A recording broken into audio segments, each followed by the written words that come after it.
Guys, we had a different idea in mind for this episode. We were going to do something a lot more lively and fun, which we can still get to. But then we heard some really heartbreaking news today that Charlie Kirk was shot. And me and Kat didn't think it was appropriate to record such a... We're honestly not in the fucking mood to record a lively, we're just not in the mood, and we just episode. didn't think it aligned right now. And we were having conversations about this shooting that like really caught us off guard and just got us thinking about just the state of the world. And, you know, it's just so crazy that people can be celebrating death. And I see comments on TikToks, on Instagram, on X, people saying like, oh, you know what? Well, at least it wasn't a liberal. Or, oh, okay, that's fine. We'll pray for him. What'd you have for lunch? Or just all these things from like, I would say, normal commoners just like you and me. And it just got us thinking like, wow, what are we doing as a society? It doesn't even matter if it's left or right. You're this side, you're that side. Like, this is just basic humanity. Yeah. I mean, the video is seriously disturbing and revolting. If you watched it, honestly, like, don't watch it because it's really disturbing. Like, he gets shot in the neck and he's like pouring out copious amounts of blood. Like, he's dead, honestly. Like, she doesn't like that I'm saying that. I understand. I don't either. I'm really praying that if he survives, it's a miracle and it's a sign that there's honestly hope for humanity. That's how I'm seeing it.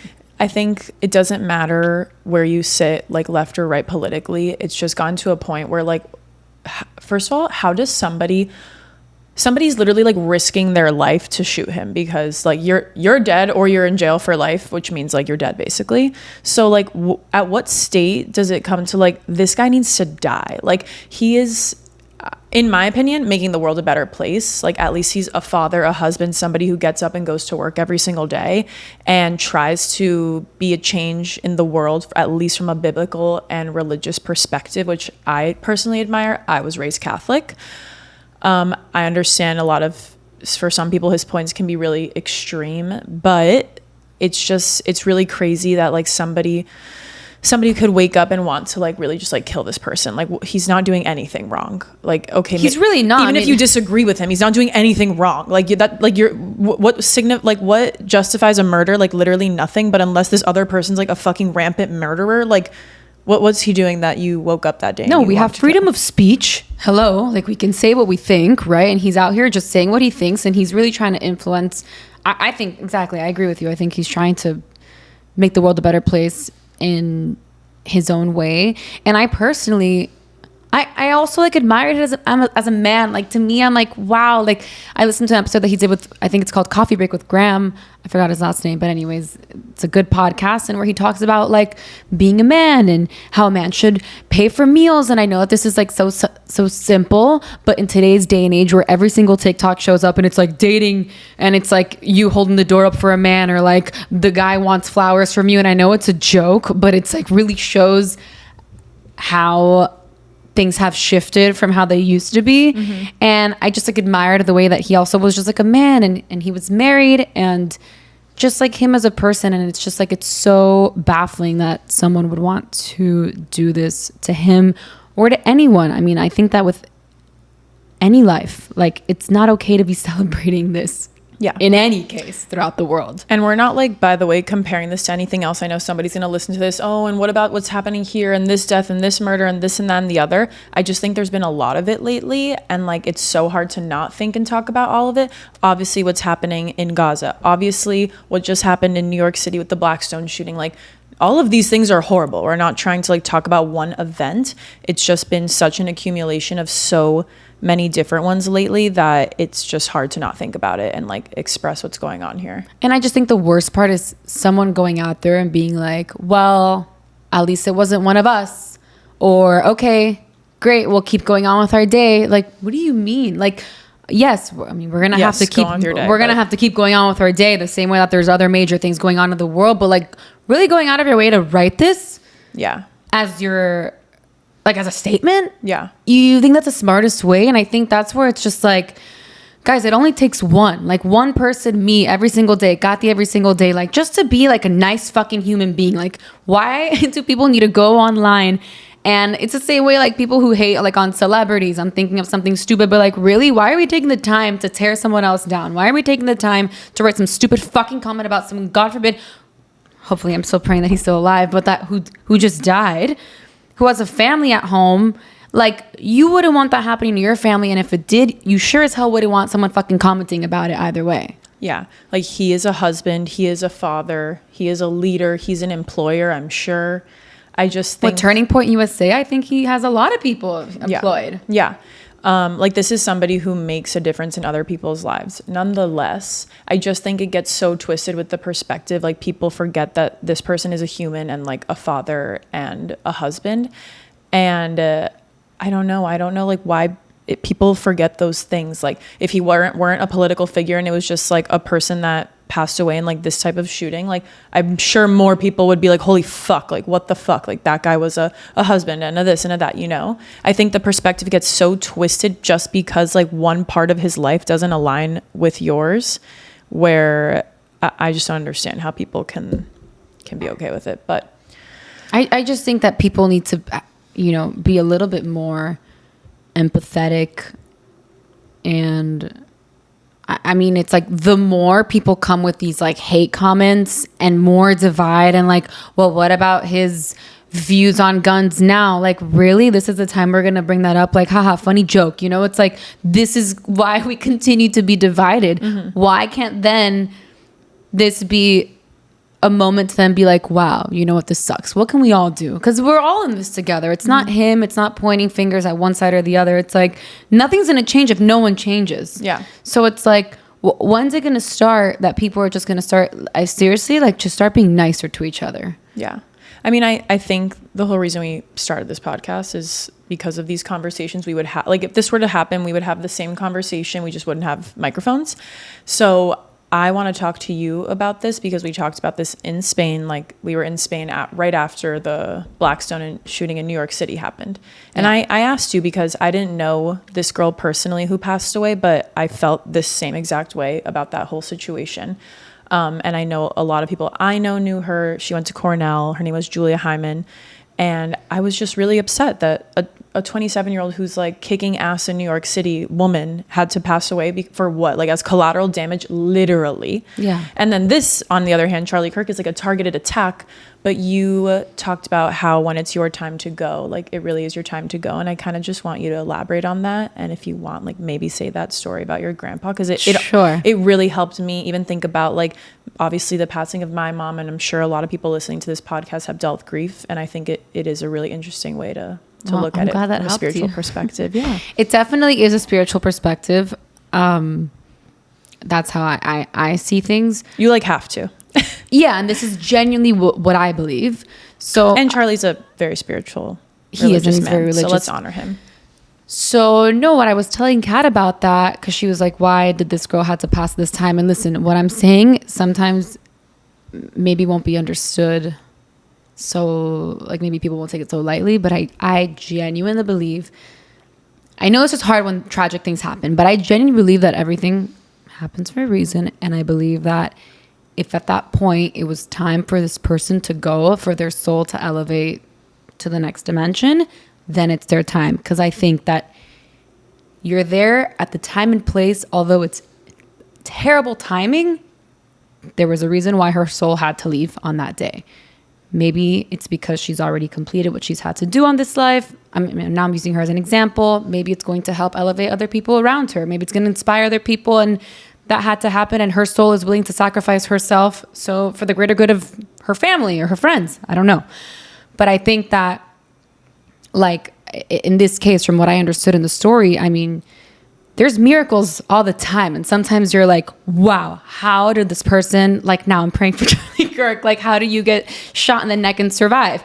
Miracles do happen all the time. So I just think that like if there was a reason for her soul not to go up to heaven that day, then maybe she would have gone to the hospital, critical condition, and survived. Maybe she would have found a way to like loop under the gunman and escaped the elevator, maybe she wouldn't have been in the elevator. Maybe she would have been late to work that day. Like, everything happens for a reason. And I think that if you're there and it's a moment where it's like there was literally no way out, then it must have been just the time for the soul to elevate. And the example of my grandfather, which I'm sure there's plenty of other miracles out there too, is like my grandfather one day, he had just moved to Sao Paulo from where he's from, Brazil. And he was like 2 weeks into the city. Think of Sao Paulo as New York City, big city. My grandma had just walked into work. He gets to work, starts at 9. He gets there at 9:15. And then at 9:15, they hear there's news. He's on the 22nd floor out of 25. Okay? So he's on 22nd floor and they hear at 9:15, he gets in, there's a fire. Everyone's like, oh, okay, there's a fire in the building. Let's look for the extinguisher. They're like, you know what? Let's start heading downstairs. They're heading downstairs.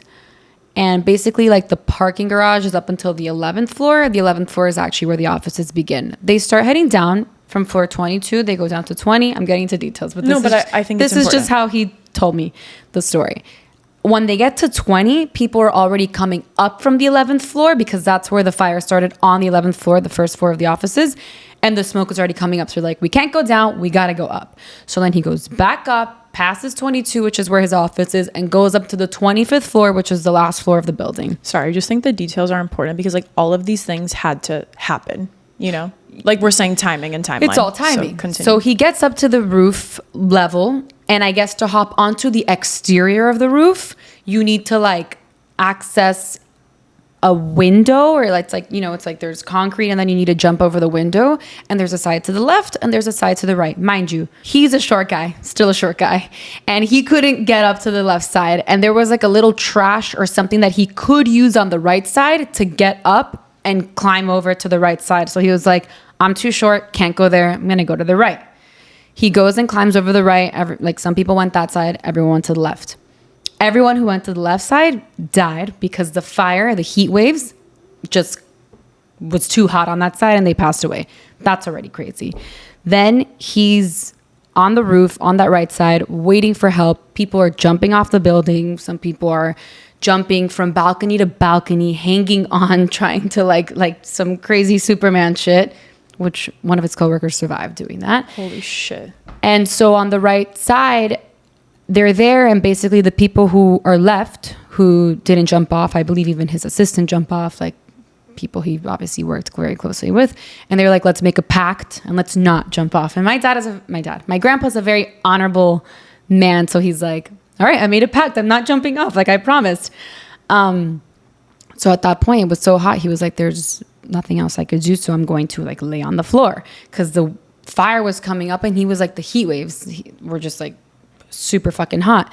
And next to him there was someone who, God bless her soul, had passed, and the person's body, I guess, was taking a lot more heat than my grandfather, who was laying next to him. But my grandfather literally laid on the floor on his back. He's all burnt to this day, and his arms, and he lost a finger, and he was there, and he's like, okay, like, I guess I'm dying, like, you know. And he says that he literally experienced like an out of body, like near death experience, where he literally saw his soul like raise up. He saw his body lying there, and he thought he was 35 at the time, I believe, or maybe 32. And he was like, is the same thing going to happen? My father died when I was 32. Let's say he's 32. He was 32. He's like, my father died when I was 32. My kids are young. Is it the same history going to repeat itself, that they're going to grow up without a father? Is my wife going to have to go back to where we're from? And when he was telling me the story, he was crying, and so was I. Yeah. But and he was like, maybe this is what's going to happen. History will repeat itself. And then in that moment, a firefighter comes and splashes milk on him, and then he wakes up, and then he comes back. And then they say, okay, we're going to help the women first, and then we'll come back for the most critical. Imagine all this fucking guy has already gone through, and then they say that. So they go, we're going to help the women first, and then we're going to come back for the most critically damaged people. They help the women, they come back. In a way, I don't know, God bless, he was one of the most critically injured, because then he was taken off first. Yeah. And then he went to the hospital and he survived. God bless his soul. The recovery was obviously I was going to say long, but this was February and he was back in the office May. So that guy's a fucking fighter. But it was definitely long days at the hospital. But my point is that, like, yeah, had he went through the left instead of the right, he would have died. Had this person not been next to him protecting from the heat waves, he probably also would have died. And if the timing wasn't right, or maybe his head wasn't in the right place and he jumped off, he would have died. And what would have happened? My dad wouldn't have been born. And what happened? Then I wouldn't have been born. And I wouldn't be married or where I am. And it's the butterfly effect and everything trickles. And here we are. So that's an example where I'm just like, wow, you guys can look it up. It was the fire of Joelma in some pop. It was like a big deal. Chills. Like, I didn't even think about the fact that, like, your dad wasn't born. No, my dad wasn't born yet. And just imagine, like, oh, is history going to repeat itself? It's going to be like, oh, my kids are also going to go to the same age. Like, it really could have. And maybe if that was what was meant to happen, it would have happened. Mm-hmm. But for some reason, it just wasn't in the cards for him. So, I mean, I was just telling Kathy her story because I just feel like, if not, then those coincidences that we call coincidences are not coincidences. They're things that are leading you to the next step, which will then determine your future. So it's like, you know, there's some situations that sometimes you're like, how did I get out of that? I don't know. Right place, right time, you know? Well, we always say in Kabbalah, they say there's no such thing as a coincidence, which I truly believe. There's a story, of the guy of 9/11. He worked at the Pentagon and his office is exactly the one that was hit by the plane. But he was on the plane on the way to New York. Mm-hmm. So he would have died no matter what. So it's kind of like, if it's your time, it's your time. And that is like, I don't want to say it's predetermined. I think that, well, now we're getting a little too spiritual, but it's just like, there's some scenarios where it's like, if there was really no way out for you, then it really must have been your time. Yeah. If not, I think that then you'll find a way out of it. Mm-hmm. Hopefully that helps someone out there. Yeah. No, I think it really will. But yeah, I mean, the point of us even talking about all of this is to bring it back to spirituality and bring it back to, like, something positive. I mean, I know it's not positive, but at least, like, hopeful and faithful for somebody out there listening. Yeah, I'm really praying for a miracle. And I think that at the end of the day, there's always so much hate. There's so much negativity. There's always so much about around us. Like, the only thing that we can do is just be kind to people, be a little bit more empathetic, be a little bit more loving. And if everyone were to do that towards everyone, then the whole world would be a little bit of a better place. I mean, just like, what's the lesson here? What do you think the lesson here is? At least for you. But, well, I think it's that. I think that everyone could show a little bit more love. Like, when I hear bad news, I don't care who you are. I don't care what race you are. I don't care what gender you are. I'm genuinely just sad. Yeah. Or I just feel. Mm-hmm. And the same way that if someone comes up to me and I don't agree with their views, I don't treat them less than. Mm-hmm. Like, I was thinking about that on the way here. Like, I feel like some people, if you disagree, then they'll be like, well, I'm not talking to this person anymore. I'm not going to be friends with them anymore because I don't agree. Me, if I run into someone that I haven't seen in a long time and I know that we think differently, like, I would never treat someone differently. No. So I think the thing is just like, with all this divide through politics and this and that, which is exactly what this is. It was like a political target. It's just like, can we all just approach other humans as humans? Mm-hmm. We don't all have to agree and we don't all have to be friends, but it's like, can we all just approach with like a little bit more empathy and a little bit more love in everything that we do? Mm-hmm. I agree. What about you? Period. No. Period. No, I agree. I just think like we said, it's so easy to be like, why did this happen? And blah, blah, blah. And like, it's okay. I'm still like saying that, honestly. But I always come back to that story that you just said, which is why I wanted you to say it on the podcast. It's just like, when it's your time, it's your time. And like that, honestly, to bring it back to something positive, it means that you like have completed your mission here on earth. And whether that be like to elevate the consciousness of others around you, because like if you were a rock or somebody really important to them, like, okay, now they have to figure out how to like live their life and do it without you. Like, what's the lesson there? Like, are they going to become more responsible? Are they going to have more confidence? Are they going to go and build a $1 billion company because they got the drive? Like, whatever it may be, there's got to be a lesson learned. Or you go the other route, and let's just say like you become an alcoholic and depressed and like you do nothing with your life. Okay, you're coming back to this earth and you're getting the same exact fucking lesson because you didn't learn it the first time, clearly. Yeah. So there's just always a lesson to be learned is really all I have to say. And like whenever something like this happens, I think that's the first thing that you should ask yourself, like, what's the lesson, or what can I learn from this lesson? And God, I don't mean to make this such a negative episode, but I did want to tell the girls this story anyway. And this is like of zero magnitude compared to what we're talking about, but there's a lesson. So everything is a data point, by the way. Like a lot of the times, like that's what I always say to myself. I'm like, what did this data point teach me, you know? Last night, I finished a movie in downtown with Lauren. It's literally an 8-minute walk from this movie theater in downtown to my apartment in Brickell. Okay.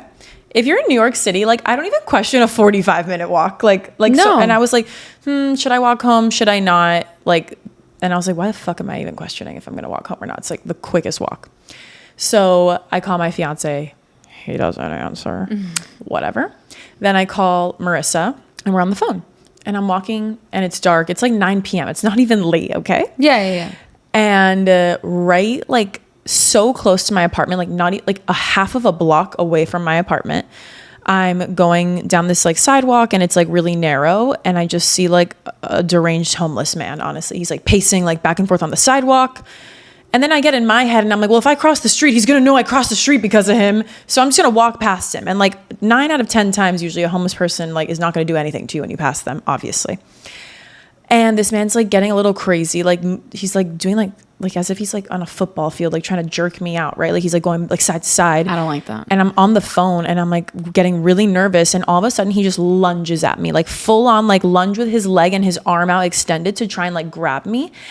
I swear I did some jujitsu type shit, like went into Kung Fu Panda with my leg up and like turned sideways and started sprinting and didn't even look backwards, like sprinting for my apartment building, which was super close.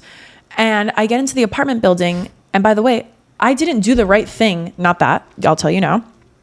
I was so like shooketh, like genuinely shaking. Like, I don't know what's the right word, not shooketh. Like it is shooketh, but like, whatever. My hair is like all over the place. My jacket is like to the side falling. I look like a crazy person walking into my building. Number one, nobody asked me like if I was okay or if something was wrong, which is kind of concerning, but whatever.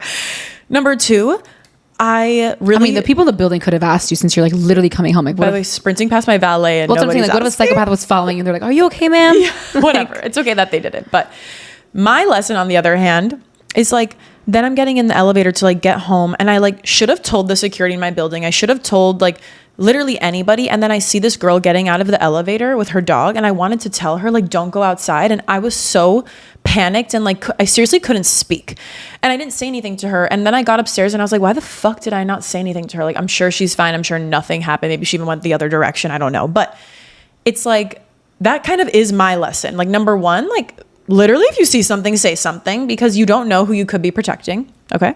That's number one. Number two, this is my data point of I will never be walking alone at night in Brickell after sundown, which is really sad to me. Like, what? That is sad. Yeah. It's supposed to be like the only place that you can like walk around and like feel safe. Like, God for fucking bid, I want to take an 8-minute walk home. No, it's a really short walk. So anyway, obviously I'm fine. Nothing happened. It was just like a scary experience. But all this is data and what is the lesson learned? And the lesson learned is like, I'm going to say something always now from now on. And I won't be walking home at night. And also, well, I wanted to say that I don't like to share these stories because I'm the opposite of a fear mongerer. And like, she's so the opposite. She's always so positive. And I fucking hate people that fear monger. But at the same time, like, there's just, if this is happening, like I need to tell girls, like, just there's no need to walk home. It's gonna be like a $5 Uber. I think it's more like a PSA. I don't think it's like a fear mongering. Yeah. Also, you're not like, guys, you're gonna be terrified. Yeah, you know what I mean? Like, it's also the delivery of the message. Yeah. Also, like, I was just telling Gio this. I'm sure most of the people that are listening saw this TikTok. There was like a girl who like got attacked like walking Brickell Key, which is fucking horrible. Didn't walk Brickell Key for literally like 3 months after that. Anyway, but she like was videoing the man who was like attacking her. And I told you, I'm like, I don't know how she did that because I seriously, there was nothing on my mind besides running as seriously fast as Usain Bolt in that moment. No, like, yeah. The adrenaline hits you and you're not thinking about anything else besides safety in that moment. Yeah. But like, good for her for catching that motherfucker on camera. But anyway. And just to go back to like, what's the lesson in this? Like, obviously, no one had to pass away for us to do this, but I feel like even just like us coming here right now and just shifting the conversation to this, because like maybe I think now we definitely feel more passionate about even what we do with the podcast. We want to come out here. We want to like just raise more positivity, more consciousness, help people, you know? Like I think that it even like encouraged us even more to continue doing what we're doing. And I think that was like almost like a wake up call, like, oh my God, wow, the state of the world. What can we do to just help more women or people in general, just so that everyone lives a little happier, so that everyone treats a little bit better, so the world can get 0.1% better. Absolutely. You know, sometimes these things are just, no, it's true. It triggers us rather than having another conversation that I'm not going to say is meaningless, but it's like, this just felt more important and we felt more called to have this conversation, you know, which right now I think was needed. Yeah. And it's just like being our true authentic selves. Like we can't come on here and be like, the sushi dinner in Miami. Like, it's not what I'm fucking thinking about right now. No. And honestly, like, it's not important. So, yeah, I think it is important to reflect and take these things with you. And like, you do have to move on. And like, it is, everything's really fucking sad, honestly. And I hate to like say this, but it's just so interesting that I'm in this sad-ish vibe. Number one, because the full moon was recently. Yeah, the eclipses have been killing my sleep. And no sleep has been happening.